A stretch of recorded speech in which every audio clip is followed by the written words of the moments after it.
আওয়ামী লীগের নেতাদেরকে গ্রেফতার করা হয় না, করিডোর নিয়ে আবার আন্দোলন না করতে হয়।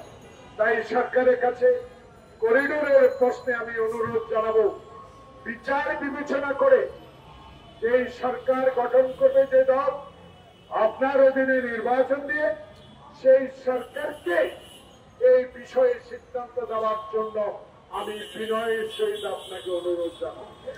ধন্যবাদ। আওয়ামী লীগের নেতাদেরকে গ্রেফতার করা হয় না। পরস্পর পত্রিকায় মানুষ বলা শুরু করেছে, আইজিপি থেকে শুরু করে খুব ভদ্রলোক মানুষ, ডিএমপি কমিশনার থেকে শুরু করে সবাই বলে মামলা নিতে দেখে শুনে নেবেন এবং গ্রেফতার করতে খুব সাবধানতা অবলম্বন করবেন। অবশ্যই হাসিনার মতো করতে চান না, আপনাদেরকে ধন্যবাদ। কিন্তু বিষয়টা হলো জানেন, এই গণতান্ত্রিক আন্দোলনে বাংলাদেশ জাতীয়তাবাদী দলের সকল পর্যায়ের নেতাদেরকে বিনা কারণে, বিনা মামলায়, বিনা অজুহাতে মায়ের সামনে, বউয়ের সামনে, ছোট্ট শিশুর সামনে বিনা ওয়ারেন্টে যারা গ্রেফতার করেছেন, যাদের নির্দেশে যারা গ্রেফতার করেছেন তারা এখনো বহাল তবিয়তে বাংলাদেশে আছে।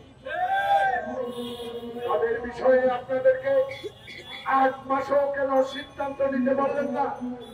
শুধু সংস্কার ভিত্তিক সংস্কার কমিশন করে সময় খাতন করে আসল উদ্দেশ্য নির্বাচন, যে নির্বাচনের মাধ্যমে বাংলাদেশের গণতান্ত্রিক শক্তি জনগণের মধ্যে ক্ষমতা এসে এই সকল নিরসন সমস্যা নিরসন করবে, তাদেরকে নির্বাচনের মাধ্যমে ক্ষমতায় আসার বিলম্বিত কেন করা হচ্ছে? তাই কোথাও যেন একটা দাবা করা হচ্ছে। আমি রাজনৈতিক কর্মী, আমি রাজনৈতিক কথাই তুলে ধরতে চাই। তাই আজকে নাগরিক পরিষদে আমার নেতারা যারা সামনে বসে আছেন, রুমা সহ, কথা সবার কিছু নাই। গতকালকে একবার প্রমাণিত হলো বাংলাদেশে, যিনি গণতন্ত্রের জন্য 16 বছরে লড়াই করেছেন, যিনি নিজের সন্তানকে হারিয়েছেন, যিনি তার বড় ছেলেকে 111 সরকার মেরুদণ্ড ভেঙে দিয়ে বিদেশে পাঠিয়ে দিয়েছেন, যাকে বিনা কারণে 5টি বছর কারাগারে রাখা হয়েছে, যাকে বিনা চিকিৎসা মৃত্যুর দিকে ফেলে দিয়েছিল। এই কথাগুলো আপনাদের স্মরণ করা উচিত।